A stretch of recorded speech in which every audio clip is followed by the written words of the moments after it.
the 20 gunas. Oh, okay. I'm still here. The 20 gunas, which I wanted to go over those because a lot of you, if you have, even if you haven't done a training, if you've practiced yoga for a while, you've probably heard the term gunas. A lot of times they're actually referencing the Maha gunas.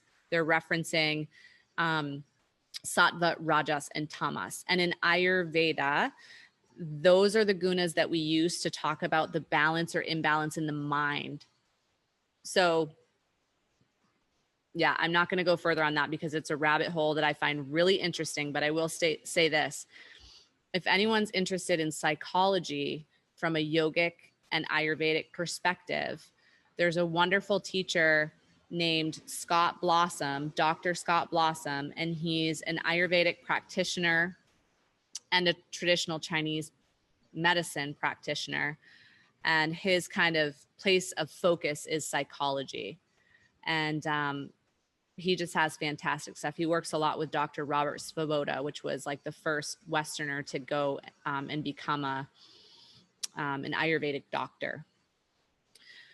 So yeah, it's really interesting stuff. So Ayurveda uses Sattva, Rajas, and Tamas to really describe the states of the mind. And you can be, for example, a Sattvic kapha in your mind, or you could be a very Rajasic kapha in your mind. So there's all different combinations of the mental state accompanying your dosha, which just makes, it's like we can never stop studying because when we think we have ourself figured out, then we like have new tools to explore what's happening. So, okay, so the 20 gunas are different than the Maha gunas. These are, there are two different sets, which are either like nurturing or they're like lightening. So it's kind of like there's either adding, you're like adding something to it, or you're kind of taking something away. So we have Brahmana, and I'm not sure if with the, where the chat box is located, if you can see it all, but we have Brahmana and Lankhana. And the Brahmana ones are going to be kind of nurturing or building. They're sometimes considered building qualities. And the Lankhana ones are going to be lightening. Those are the qualities that are kind of like taking something away. So again, not good or bad, but both sides of this are like, are looking for vocabulary to describe your experience and to give you the capacity to understand what you actually need versus what you want or what you might think you need to feel most balanced. So they're in pairs, and you'll see other gunas discussed. So these are the 20 principal gunas, and you've heard a couple of these already. So we have heavy paired with light.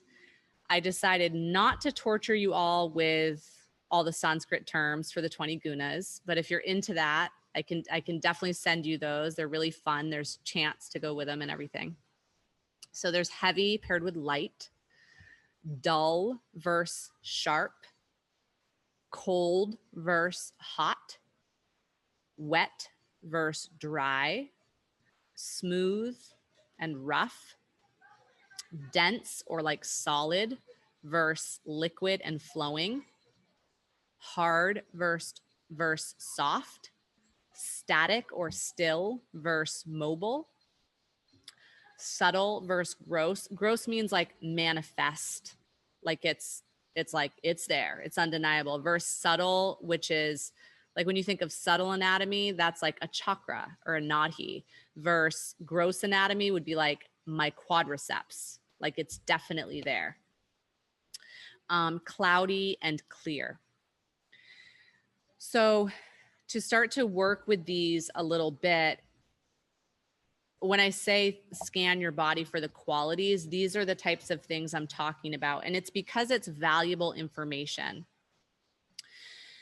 If you feel a little off kilter, a little out of balance, not in your optimal state of health, physical, mental, emotional, spiritual, you can take a pause for a moment and observe, like, what do I feel coming up in my experience?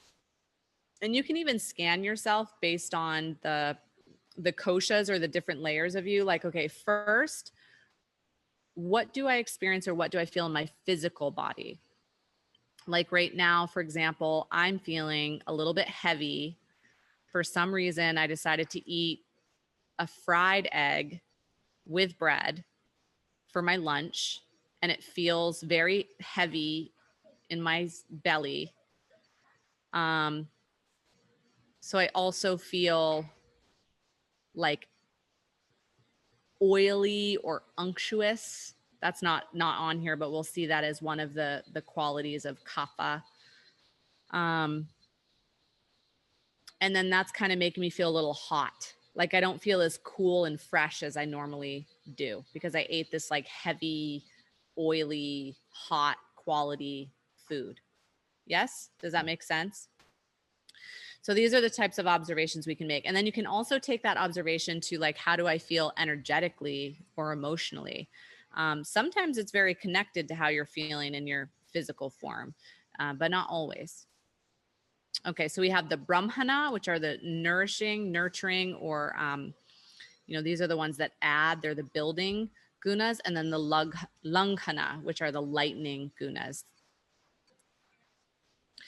So the qualities of each of the elements, the 5 elements according to Ayurveda, because these are different than in Chinese medicine. Chinese medicine, for anyone who has worked with yin, who has worked with me with studying yin, they also have wood and metal as elements as well.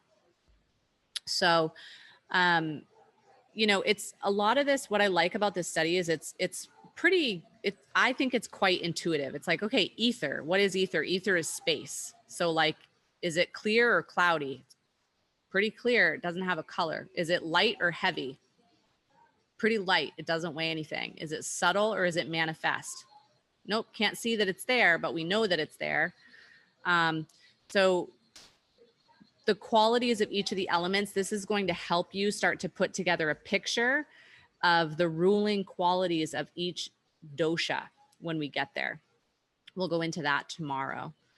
But it is important before, and I'm so thankful for those of you that have met and have worked with Flora through training here, or just through, for some folks that live in the area, for Flora and for Adriana, that those who have visited or done the training have met at least one of them, if not both of them, because really it was Flora who impressed. She's like, why are you jumping right to the doshas? Why are you teaching people about the doshas? You haven't even taught them the elements, or you haven't even taught them the gunas. And I didn't really like to hear that at first. And I was really kind of like pumping the brakes on that. But now that I've gone much deeper into this study myself, I completely understand why that's important, because the doshas are so oversimplified in our modern study of them. And so I think it's really important to check out this list, because as I've mentioned in the last 2 practices, Vata, for example, is composed. Does anyone remember? You can either just unmute yourself or you can put it in the chart. What are the 2 elements that Vata is composed of?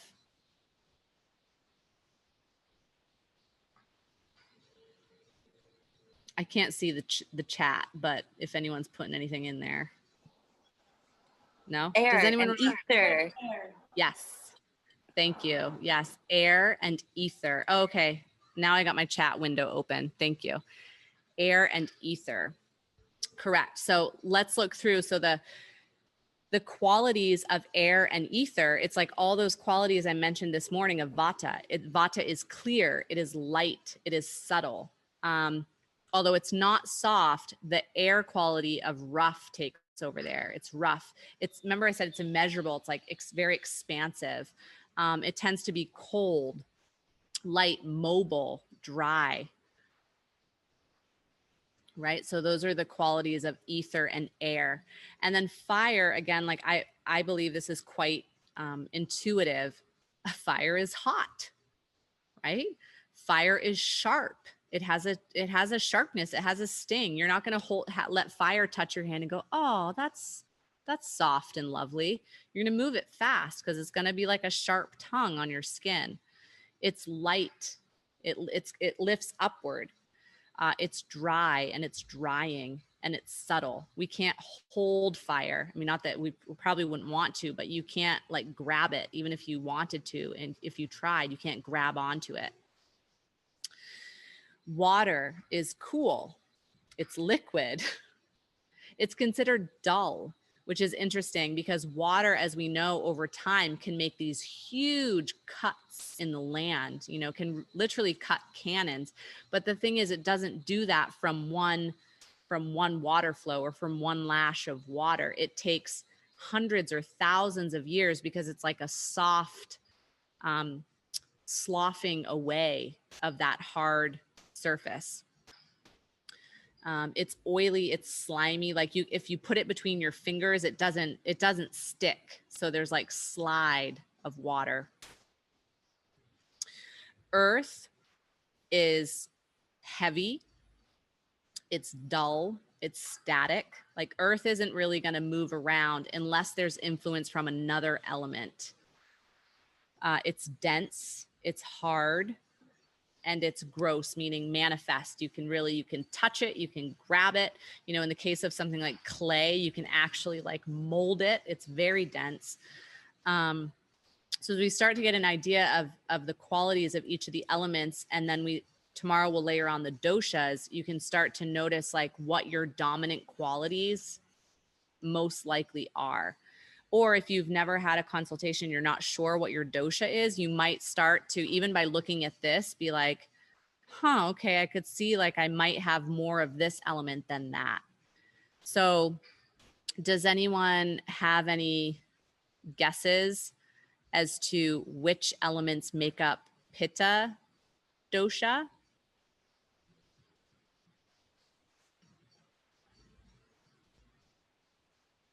You can either put it in the chat or you can unmute yourself and just shout it out. Fire. Fire. Each of the doshas has 2 elements.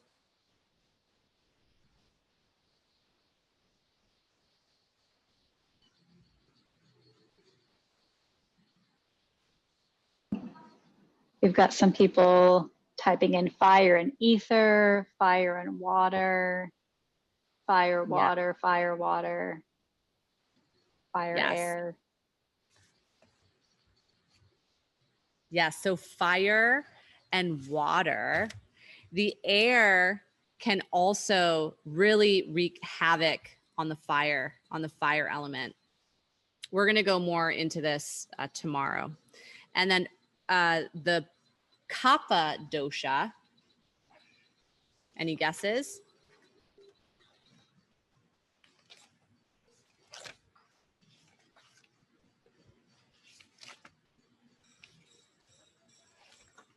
Let's see, water, earth, earth, water, earth, earth, ether, earth, water, water, earth. Yeah. So it's really interesting and it can be confusing because the earth element is actually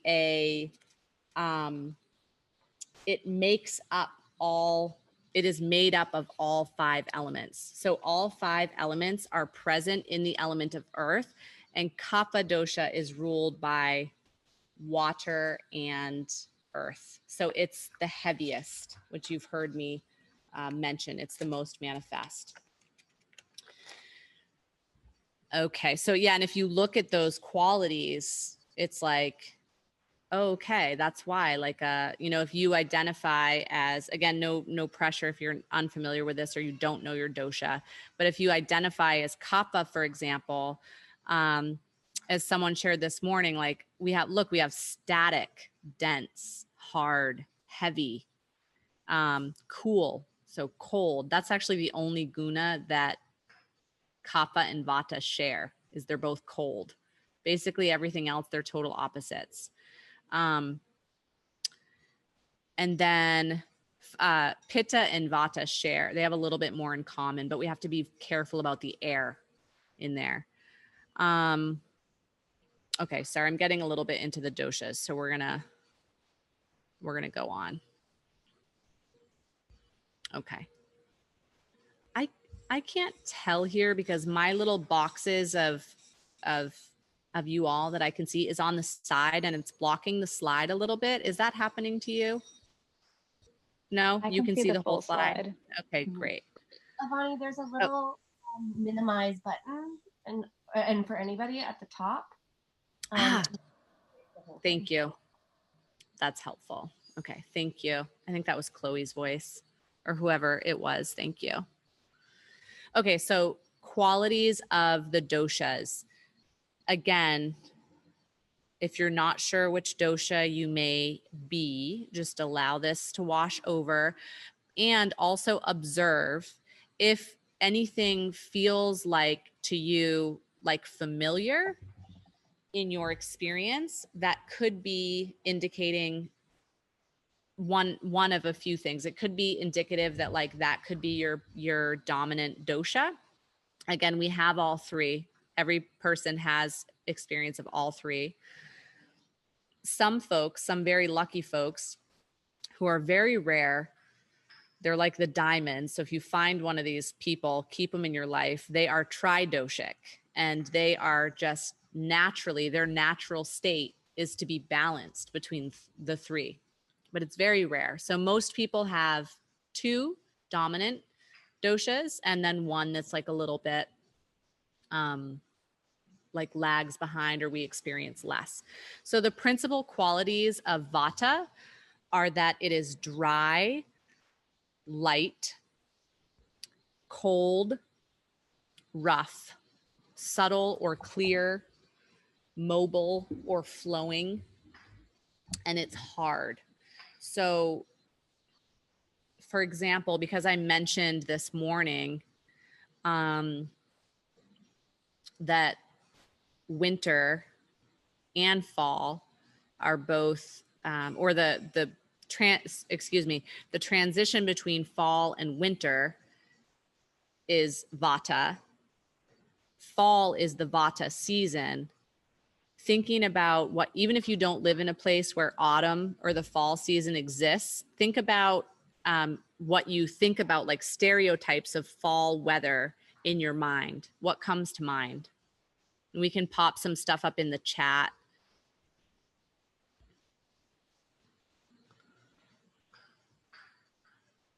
Cool. Yep.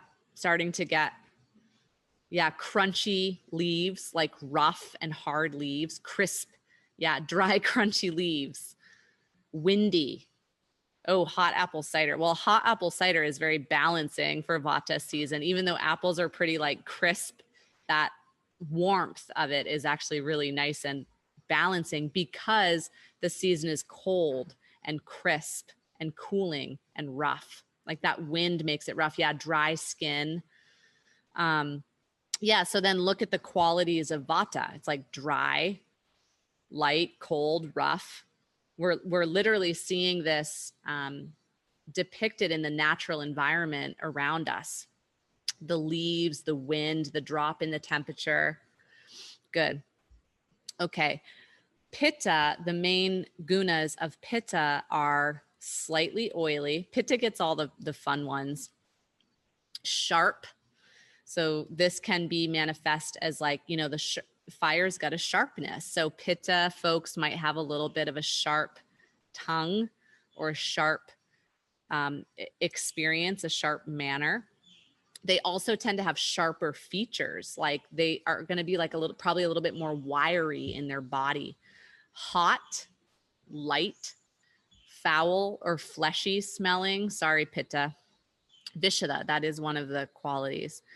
Fluid or spreading. I mean, that fire doesn't stay contained unless it's very, very well planned. You know, we're seeing this happen globally. We see it every year, but right now it's like really exaggerated. Fire, unless it is very well controlled, does not stay contained. Its nature is to spread, and it is considered to be liquid. So any guesses on what pitta season may be? Yeah, summer. Summer is pitta season. So what are some of the things that you might experience or see in pitta season in the summer? Yes, we're going to be sweaty. Algae in my lake. Oh, that's an interesting, yeah, because that's going to form from the sunlight. Yeah.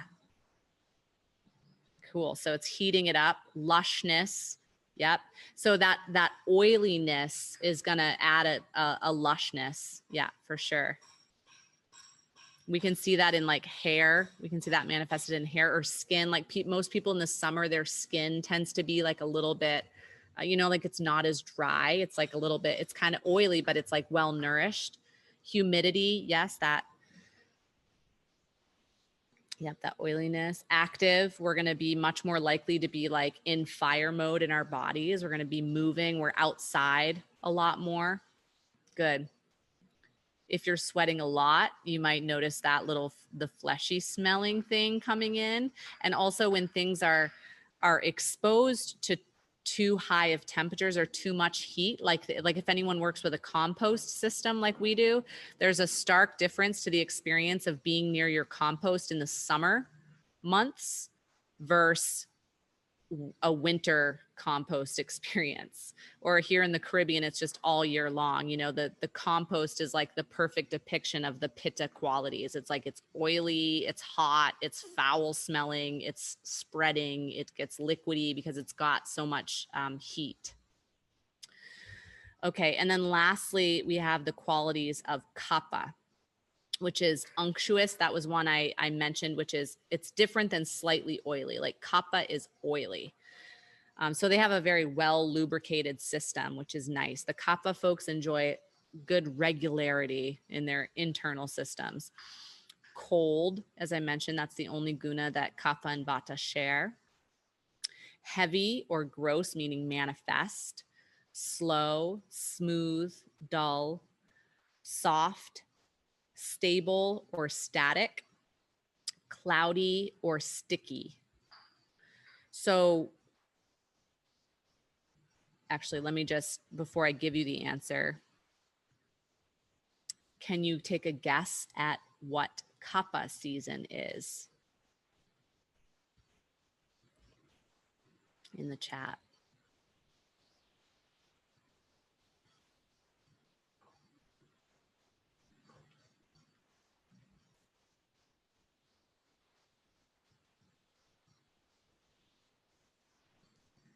Yep, I'm seeing a lot for winter, which is partially true, which I kind of gave away a moment ago, specifically late winter. Fall is the vata season. Remember, that's when we get the dry, rough, crispy leaves and the wind and all the stuff that's really agitating to vata. Yes, Zahir, spring. Spring is the kapha time. So what are some things you notice happen in spring?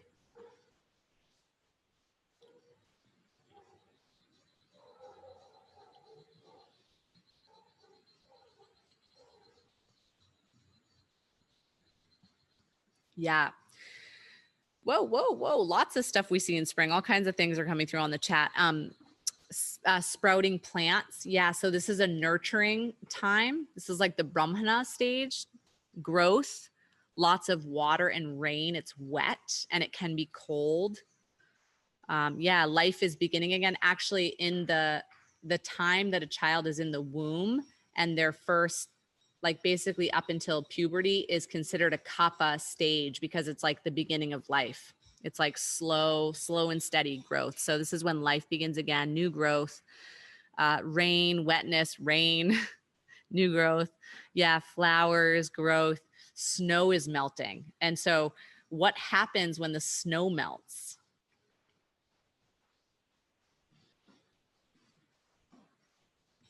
Yeah, spring flowers. Yeah, wet earth, rivers rise, mud season. So if anyone lives in New England, you get like a special 5th season. Oh yeah, and maple syrup season, which is really nice, which is sticky. That's like nature's sticky gift. But if you live in New England, where I grew up, you get a 5th season, which is called mud season. And it's like this time where the snow is melting and it's not fully spring, but everything is just sticky and muddy and wet and dull and soft. Like I know the street that I grew up on, street's an exaggeration. The really long farm road that I grew up on, we would often have weeks every spring that we would have to park at the bottom of the road and walk to the house because the mud was just so sticky and soft that we couldn't even drive up to the farm. So this is a very kapha time of year. And if you look at the qualities of kapha, you might see why someone who already has a tendency to have these qualities, why being in a season where your environment around you is also cold, unctuous, heavy, slow, dull, soft, sticky, cloudy, when that's happening already internally, and then you're also like inundated with that around you, you might be able to begin to picture why this could get someone a little bit out of balance, right? Because to create balance, remember there's this beautiful like medicinal kind of shloka in Ayurveda, which is it's so simple. Like increases like, and opposites balance. So if you already are pitta and you already have a ton of fire and you're super sharp and you have a sharp tongue and a sharp attitude and you're moving all the time and you're sweaty and you're stinky, and then you go into summer season and you do like hardcore circuit training workouts and you're dumping hot sauce on all your hot wings and you're eating processed food and can you see how that might perpetuate imbalance in that direction? It's like layering more and more and more and more on top. So like is going to increase like, and the opposites are going to balance. So again, we'll get more into this tomorrow, but just one little inquiry. I'm going to get my chat box back up here. I think it might pop up automatically when I ask you, but what would you think as an opinion could be some sorts of, could be anything, food, activities, experiences that could be balancing for a kapha person when they're in kapha season? So think late winter, spring, mud season, depending on where you are. You got a kapha person. What might be some things you think would be good for them?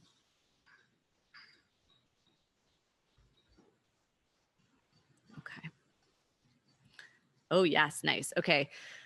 So Chloe is saying vinyasa. Yes. Like a little bit more vigorous or brisk vinyasa. They're not going to like it, but it will feel a lot more balancing. They're going to be like, can I do yoga nidra? Can I do restorative? Warming food. Yeah, good. Katie said warming food. And then I like Cece put soup, which is wonderful because soup is a warming food, but it's also light. And remember, kapha is heavy. Kapha is heavy and oily. So if you have a very light soup, like a veggie broth, that would be excellent for kapha. Cardio. Yeah. Erica, good luck trying to get those kaphas into your cardio class. But will be very good for them though. Some more pitta, some hot sauce, some exercise. Yeah, for sure. We want to be careful. So this is why we look at the qualities, because remember, pitta also has water and kapha has water. So what we really want to look at when we're thinking of balancing for a dosha are what qualities do they need? So for sure, a kapha will be balanced by hot. So heating exercises, a little bit of hot sauce, or herbs and spices. Like kapha can pretty much use all of the herbal spices for food. They can go for it and explore. Sauna. Yeah, sauna is excellent for kapha because it's dry versus a steam shower. A steam shower is going to heat them, but it's also going to give them that slimy, oily quality that they already have. So that's a great idea. Yeah, hot tea. Good. Yeah. Y'all are getting it. These are great ideas. So kapha, when you look down through the qualities, one thing that can happen a lot during the kapha season and for kapha people is mucus. So lung stuff like frog, not dry, but like froggy, mucusy, phlegmy. That's that heaviness that can be hard to clear out. And that all happens during that season. So let me see here. I'm just going to do a check-in. Okay, I'm going to close out of the screen share now. And what I'd like to do, that was like a super speed introduction to a practice that is really like, or quite literally thousands of years old. So I totally do not expect you all to be like experts and pros on this immediately after that like 20-minute slideshow. So I want to open up for questions that you may have. We may go into some things if they're too complex. We may shelf it because we do have a little more Ayurveda to get to. But I'm happy to also send resources too. So any questions or observations or comments? Yes, Emmanuel. Hello. You can unmute yourself. Hi. So my question is more, how do you know when you've reached an imbalance versus what is your natural state?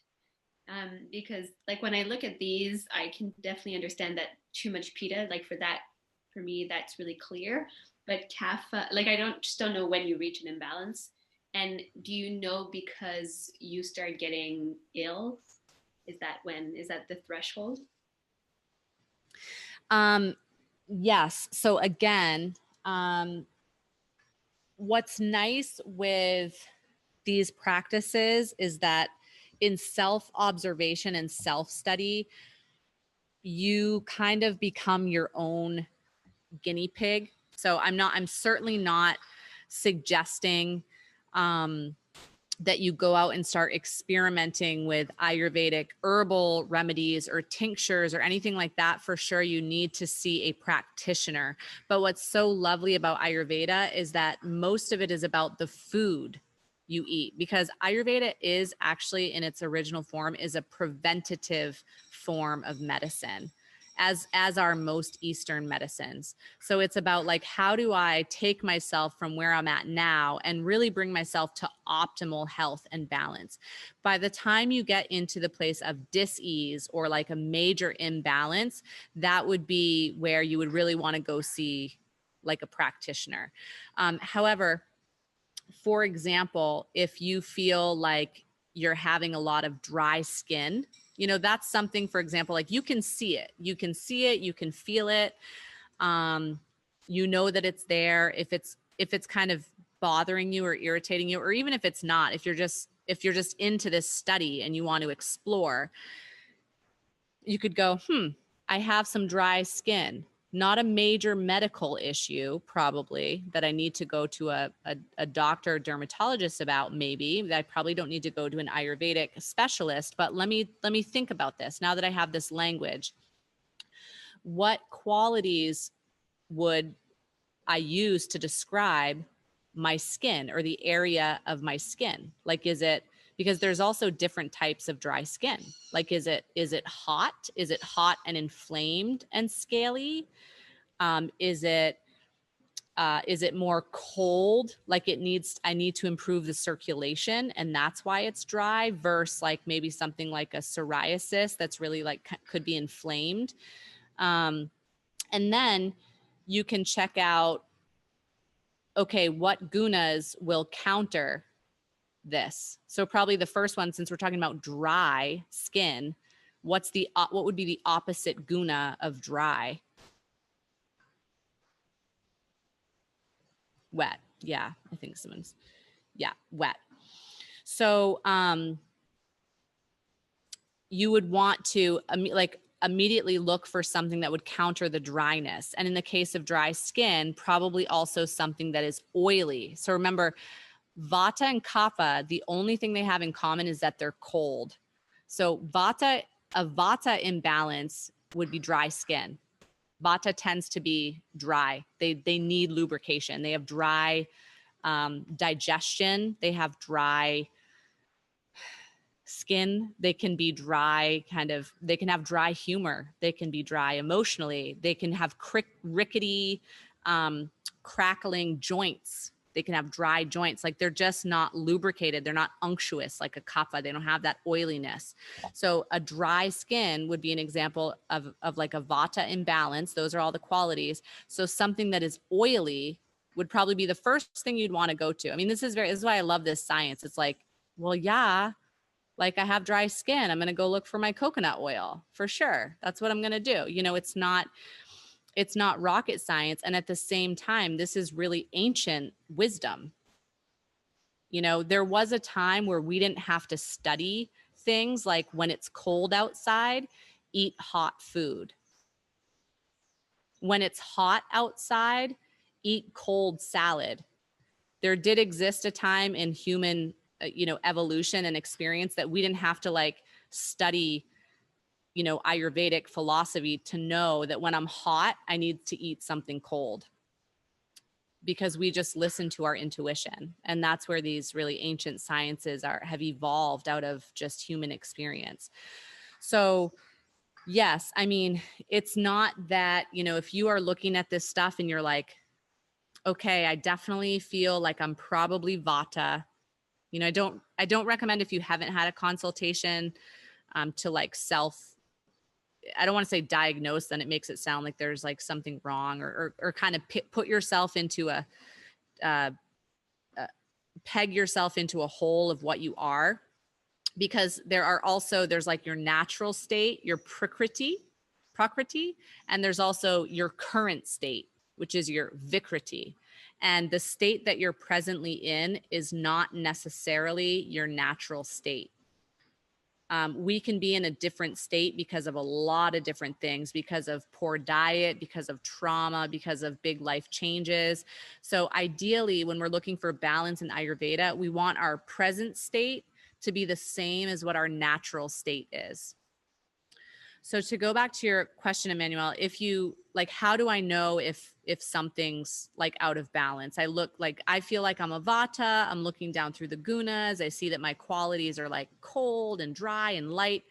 So do I just like always want to go in the direction of the opposites of those?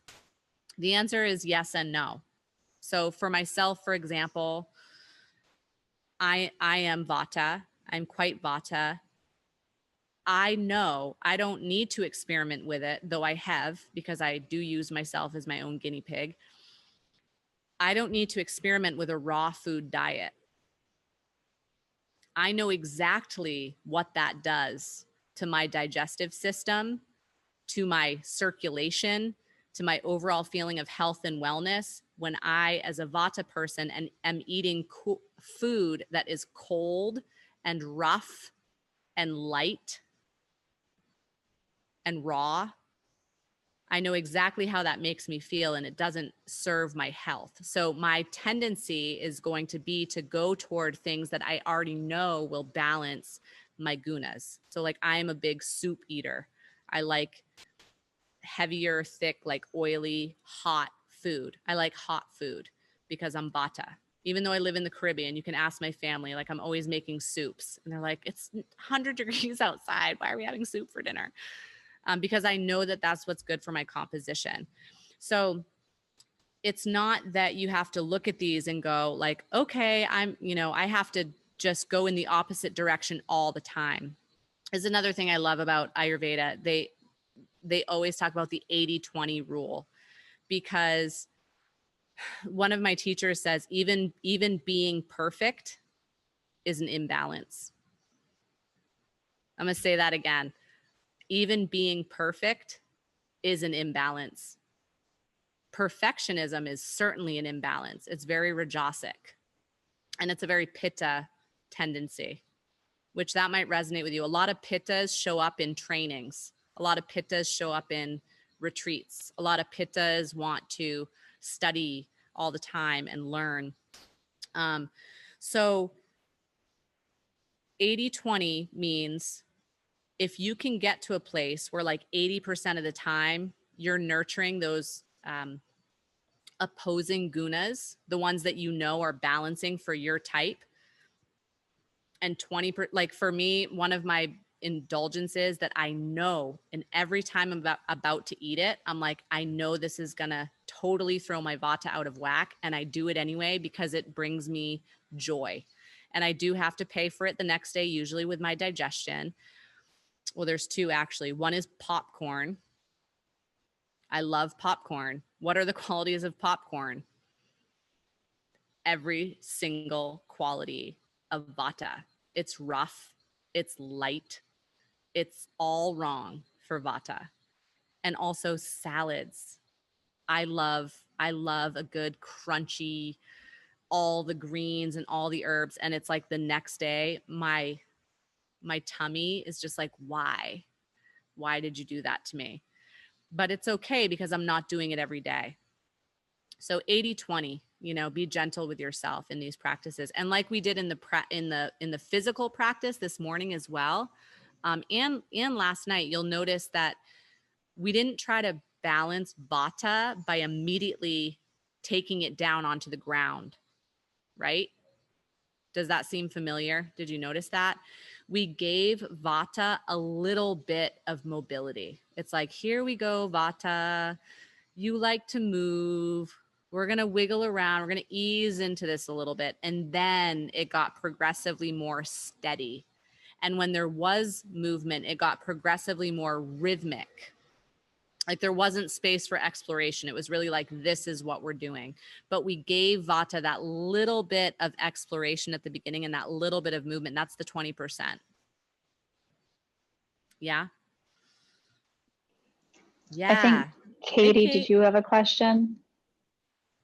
So yeah, you sort of alluded to it. Oh, but, Katie. Okay. Oh yeah. So, hey, I was going to ask if you kind of alluded to it. So you kind of answered to my question, but I was thinking, is it possible for your constitution to change over time? Or is that more of a current state of whatever is happening and causing imbalance, that maybe I'm identifying what I think my constitution is based more upon like the ways in which I'm actually imbalanced in that moment in time. But then you said something about current state versus natural state. So that sort of answers it, I guess. Yeah. Yeah. So I know that, sometimes people are like, oh, want, because for whatever reason, sometimes people just like don't like the constitution that they realize that they are. But it's your natural state, your prakriti is you're really like born with that.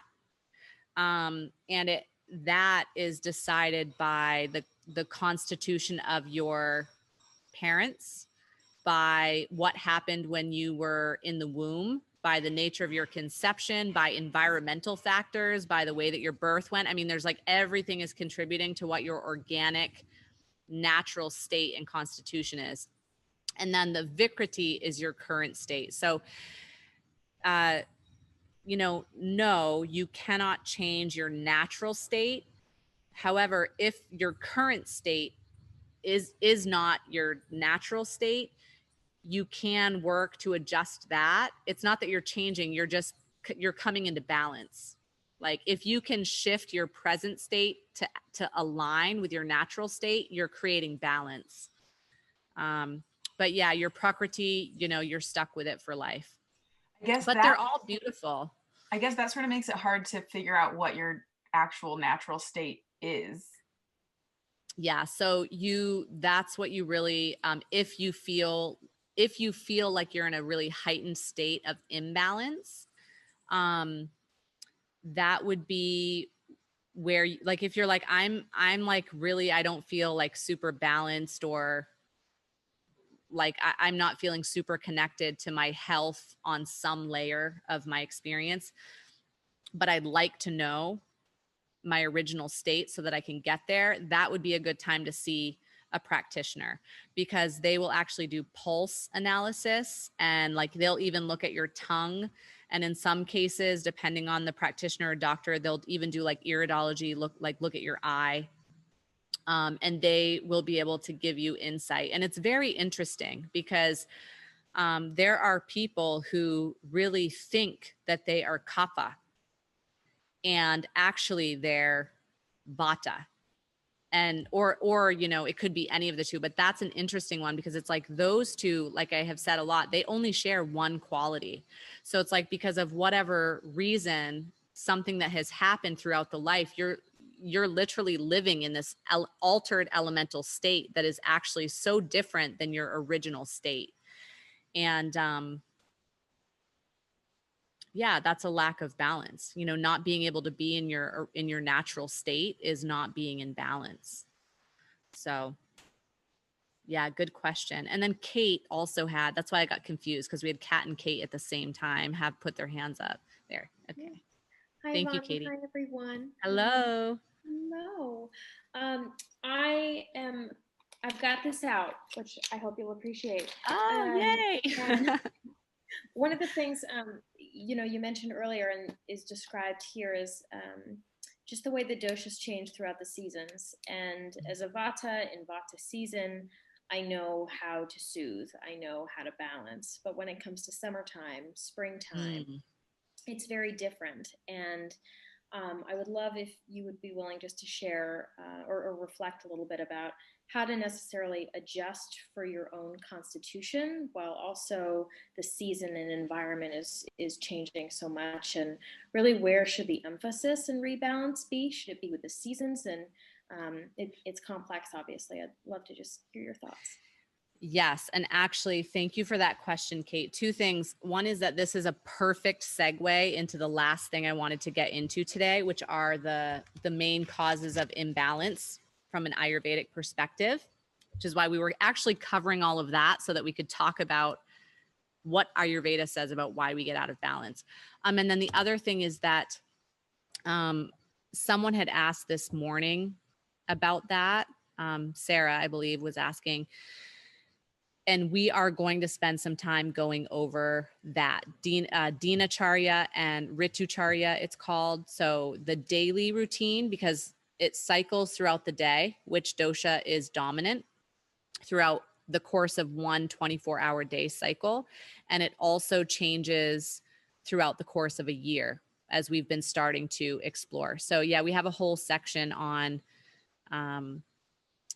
the way that clock works, the Ayurvedic daily clock and the yearly clock, and what are some ways that you can find balance in those different seasons. Yeah, for sure. Can I just ask if the daily cycle is the same thing as the circadian rhythms?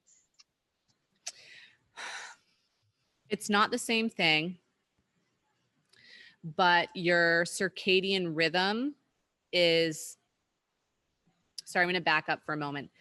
Ayurveda and yoga are both at their root nature-based practices. The circadian rhythm or the circadian clock is something that is a natural occurrence within our human experience. And so it's not the same thing, but you'll see when we go over it that you're going to look through it and be like, yeah, that makes sense. Like I'm supposed to wake up kind of with the sun or a little bit before, and I'm supposed to like start hunkering down as the sun goes down, right? Like it's very natural and it's very intuitive. And this is why people who are very far outside of that rhythm, actually, it's not unheard of that they really can get into health crises.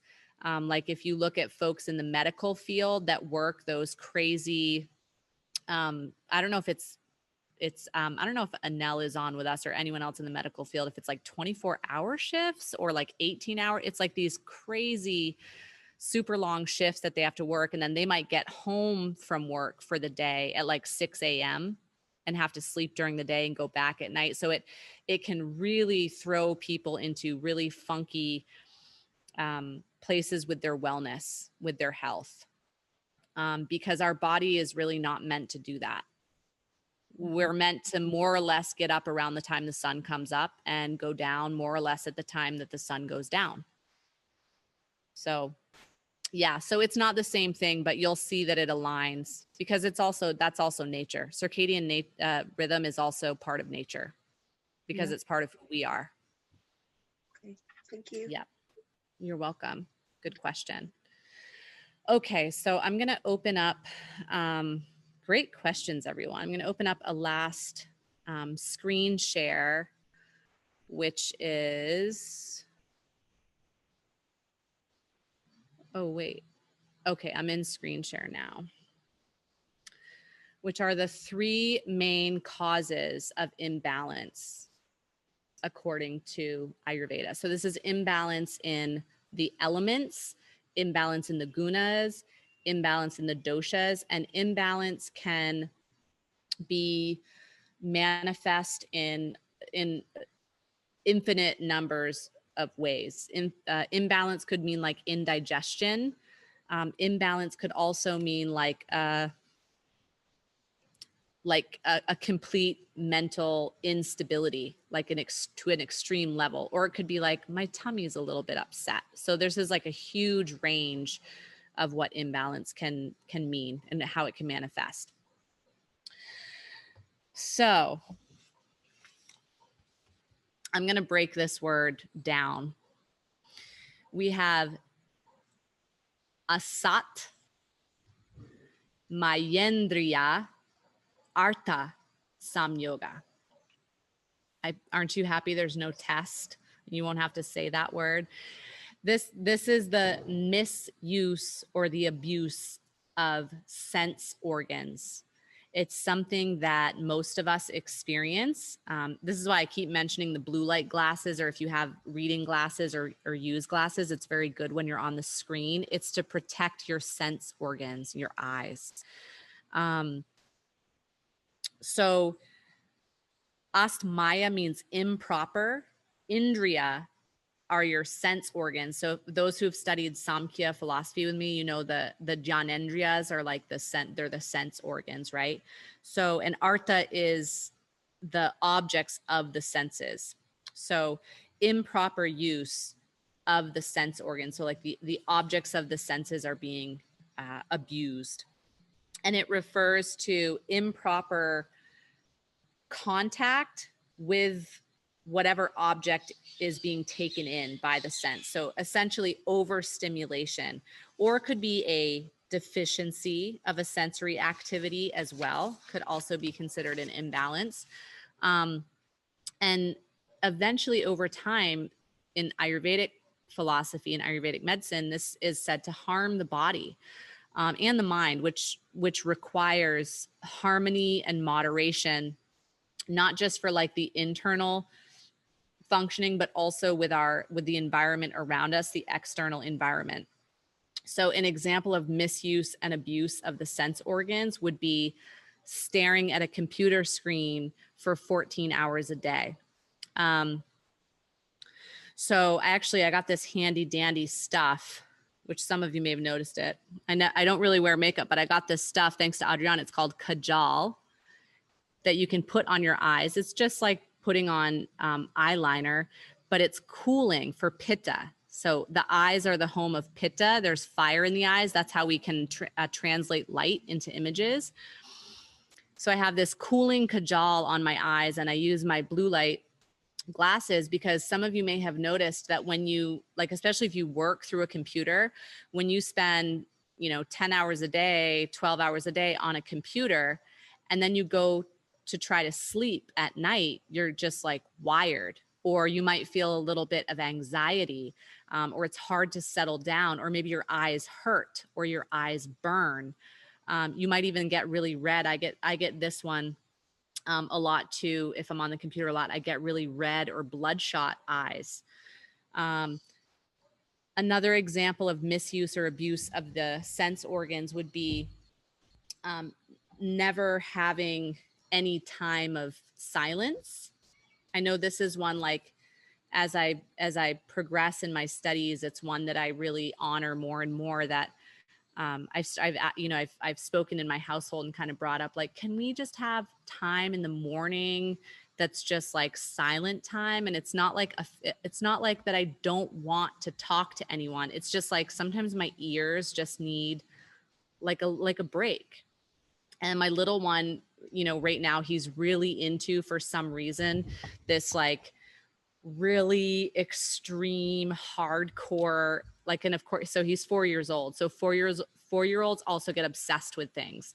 So it's not even like one genre of music. It's literally one song, one particular song that we have to listen to over and over and over and over. And it just so happens to be, don't ask me where he gets this, like the kid who's getting raised in an ashram, he wants to listen to this really like extreme heavy metal, like death metal song, and he wants to listen to it all the time. And I honestly am like, this is what misuse and abuse of the organs means. Like every time he puts it on, I'm like, you're impacting my health. Like my ears are under an onslaught of listening to this song all day, every day. So that would be another example. Like if you never have space for silence, for quiet, also could be through taste, through flavor. Great example, if anyone's ever had those candies, the like Sour Patch Kids or anything like that, that's like, it's just like an attack on your taste buds. And then it quite literally turns it like burns your tongue. And then you pretty much always regret that you did that. That's another example of a abuse or misuse of your sense organs. It's like your taste buds have been like, enough is enough. And then they like, you only stop because you've like burned them off temporarily for the day. So this is the first way that we can get out of balance in Ayurvedic medicine, abuse of the sense organs. Everyone's favorite, crimes against wisdom. Prajna paradha, misuse of the intellect or crimes against wisdom. We all commit these. So prajna means wisdom or intelligence, and aparadha means an offense. So this is quite literally like an offense to your own higher consciousness. And it's when you're like, I know, like maybe some of you are here right now that were in that particular training, but like when I thought to myself, I definitely shouldn't get on this dirt bike right now and try to go uphill on this super slippery, muddy back jungle roads on my little lunch break before I have to go back to teacher training. Everything in my body told me that. And guess what? I got on the dirt bike anyway.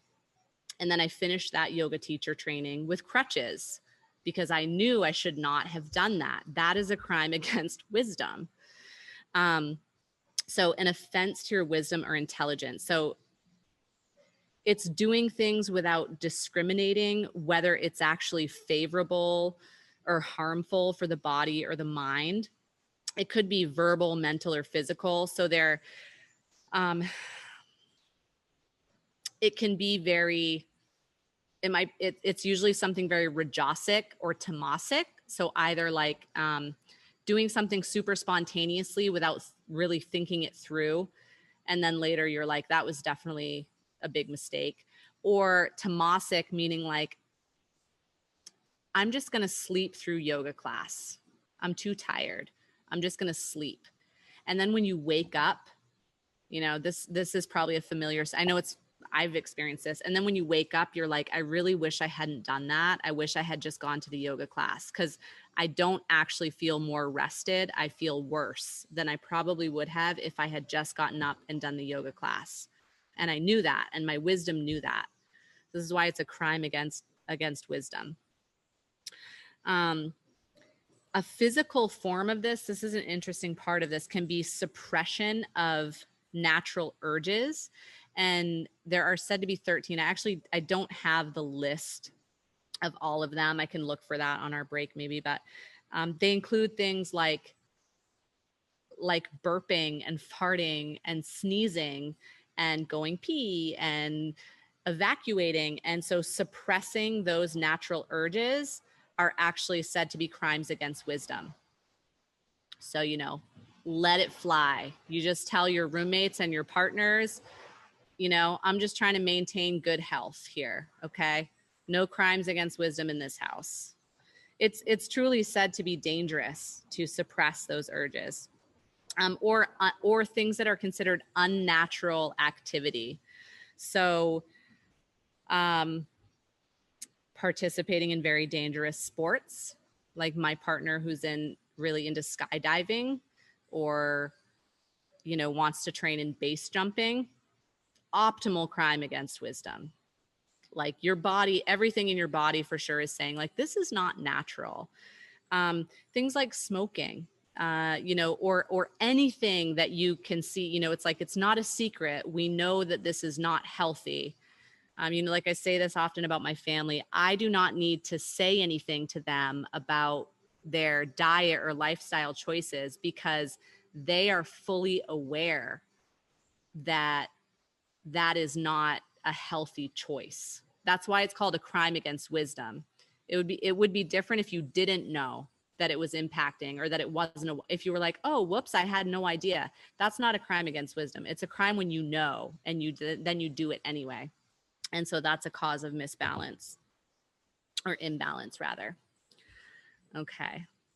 And then so the last one is temporal factors. So that's what we've gotten into a little bit already. So those are things that are external, like climate and season and unpredictable change or travel. Like travel really impacts Vata. When people come down for yoga teacher training, I mean, we spend the whole first week just trying to get people's Vata back under control. I mean, everyone's like, the salad's upsetting my stomach. And I'm like, no, it's not. It's the 12-hour flight you just took and the 4 time zones you just skipped across. So it's like there are outside factors that can really throw us out of balance. And it can take a while to identify what that is. So parinama. Let's see here. What do I want to tell you about this one? Yeah, so external environment can unbalance the body through extreme variations and unnatural variations. So that could be like temperature, rainfall, wind. I always particularly think about the wintertime yogis that they come down to Costa Rica in the summer for their teacher training, and then they maybe go back to like Europe or the United States or Canada. And they're going back to like snow in March, and they've come from like really sweaty, oily, like very pitta, active practice every day, very disciplined schedule. And then they're like, bam, in the middle of like kapha, cold, wet, slimy, or very Vata, like dry season as well. Yeah, that can throw you off. Let's see what else. Oh yeah, so you can get thrown off when the external factors are unpredictable. So for example, when you have a summer that's unusually cold, or you have a winter that's, you know, there's no snow, or it's unusually warm, and you experience this. I've had the experience of seasons because I grew up in New England, and I know I see this and I hear still now when I talk to my family, you know, in the summer, if it's like 60 degrees, sorry, I still don't know the Fahrenheit and Celsius. So if anyone knows about what that is in Celsius, feel free to type it in the chat box. But say it's like 60 degrees. Everybody's like, oh, it's so cold. It's like, you know, kind of like we are here, and they're wrapped up and they're so cold. If it's 60 degrees in the springtime or the winter, people go to work or go to school wearing sandals. You know, they're like, woo, it's practically summer. Let's go. So we can also get thrown off when the weather pattern isn't matching what's natural, and that can create imbalance as well.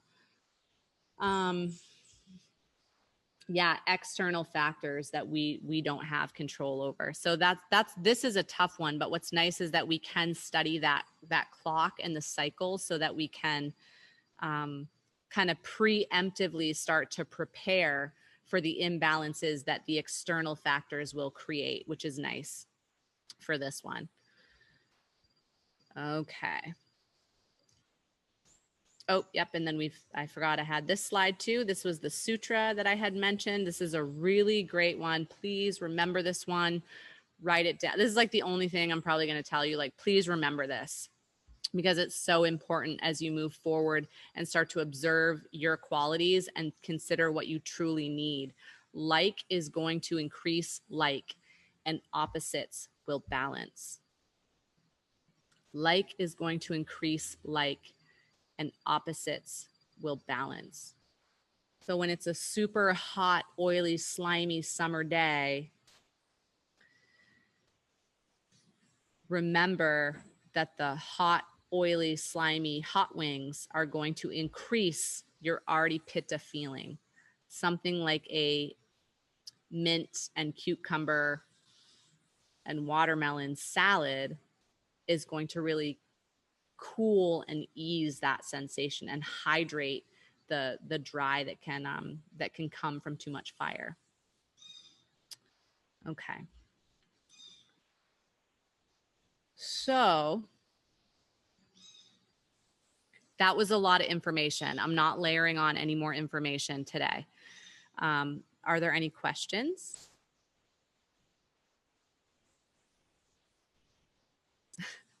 Rock out, Rio. Oh yeah, he is. Do we see any? I actually had one question. Yeah, Erica.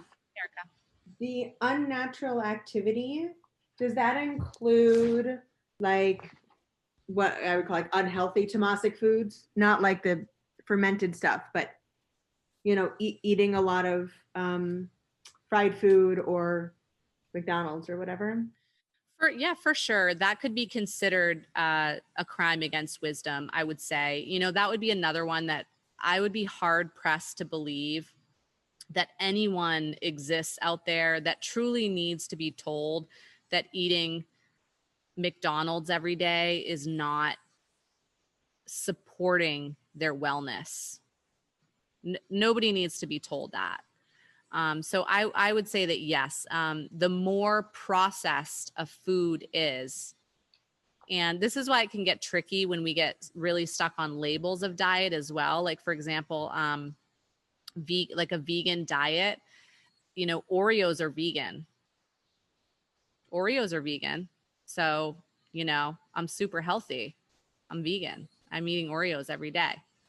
So this is why this is like a good one to look at, because you know that even if you're eating a vegan diet, you know that Oreos are not, you know, they're super processed.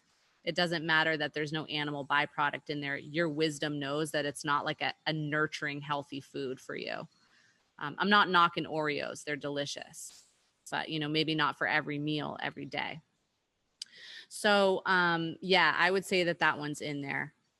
And again, 80-20, I'm also not trying to knock people's diet here. Like once in a great while, you're going to be like, I want to like eat a bag of cookies while I'm watching a movie, while my kid listens to his heavy metal in the background.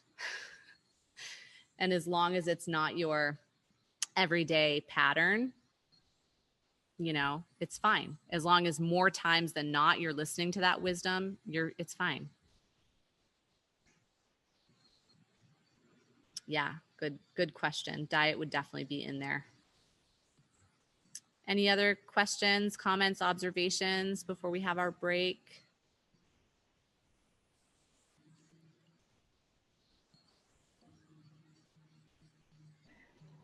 Chloe, did you have a question? Yes, always. This is just kind of going back to what Catherine was saying before. So say you're a Pitta and you're having a Kapha imbalance, but it's Vata time of year. Like where is your focus going? Hopefully that doesn't happen, but say it does. It does happen. And you know, that's like a whole cocktail of like, yeah, of imbalance. And that is when people start to really get into challenges with wellness and intense dis-ease. And so, as I've mentioned this morning, the first place to look, I cannot emphasize this enough, is always going to be with Vata.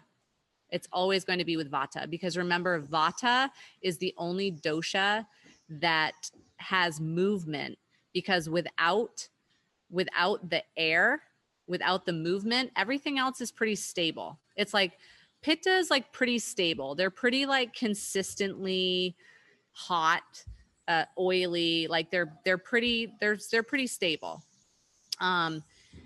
Same with earth. I mean, earth, kapha is the most stable. It's the movement of the vata and the spontaneity and the lack of predictability with that movement that starts to come in and make everything funky. So if you're in like, I can't remember your exact example, like if you're pitta, but you have a kapha imbalance, but you're in vata season, it's like, go for balancing the vata first. Make sure that you're having clean and clear and regular digestion, lubricated internal system, because that's going to be everything. You know, stuff starts getting stuck up on the inside and then your health just goes out the window. Make sure you're drinking a lot of water. This is so simple. You know, hydrate, have regular bowel movements, do what you got to do to make sure that's going to happen. All of those things are going to be very balancing for vata because the dryness inhibits that. And then the movement makes everything all crazy and difficult to identify. So always go for the vata first when it's a very complex situation. Yeah. Good. Okay. So we are going to take, I see a couple questions and comments in the chat that I will try to get to on our break. We are going to take a 30-minute break so you can get to your setup for practice. It's going to be very chill.